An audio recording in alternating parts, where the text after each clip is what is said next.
Mga kabataan, taas mo, taas mo saan? Taas mo.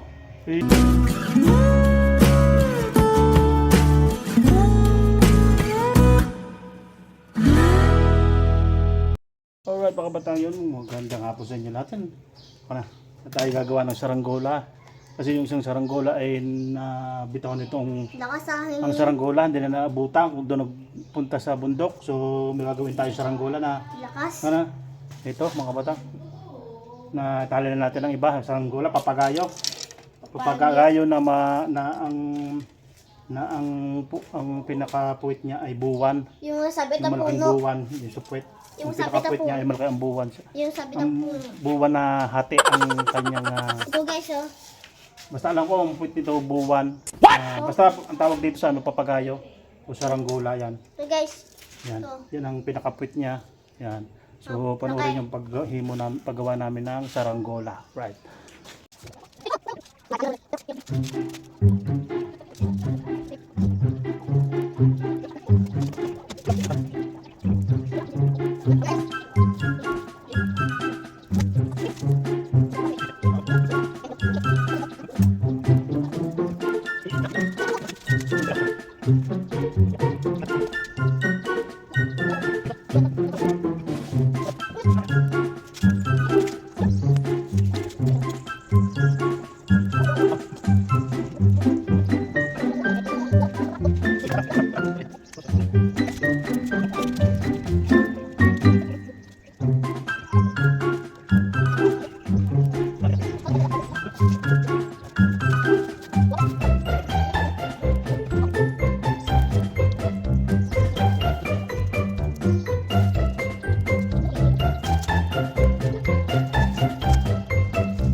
Ulo naman guys. Ibigin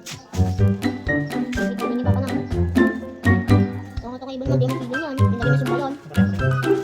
Okay mga kabataan, nabuo na natin. Tapos na. Tapos na ating saranggolang malaki ang puwet. Oh. Saranggola, papagayo. Tawag sa amin dito papagayo na malaki ang puwet niya. Yan mga kabataan. So yan. Oh. I-plastic namin. Napakaganda. Yan mga kabataan. I-plastic natin. Plastic? Ha? Plastic tayo? Mga kabataan, yari na siya. Oh. Ito tali guys. Yan ang pinakamalaki ang bule. Oh. Ang laki ng bule kasi gusto ni Samsam malaki doon bule. Ayun o. Yan. Right. Yan o. Okay na. 2,000 years later. Mga bata, yung kaninang ginagawa natin na saranggola na ating kung paano gumawa ng saranggola na yung malaki ang puwit, ang pinaka sa puwit niya. Yan. Bali, papagayang tawag sa amin dyan. So, ginulayan ko ng ang plastic kulay dila. Kaya papakita ko sa inyo. Ito, yari na mga kabatang. Ito, pakita ko sa inyo. Yari na mga kabatang. Oh. Alright. Yan. At may panglagay pa tayong sumba. So, pakita natin mga kabatang. Yan o. Yan na mga kabatang. Oh. Yan o. Ang ganda. Napakalinis ng kakagawa niya mga kabatang. At kabila, yung ipit. Yan o. Napakaganda mga kabatang. So, baliktad mo. Yun o. Yun, napakaganda mga kabatang. Right. Mga kabatang, taas mo saan? Taas mo. Yun. Bagong saranggola mga kabatang. Atin na palilipa rin. Bayabangan yung pagpalipat natin ng saranggola mga kabatang. Itaas mga kabatang. Yan. Yun o.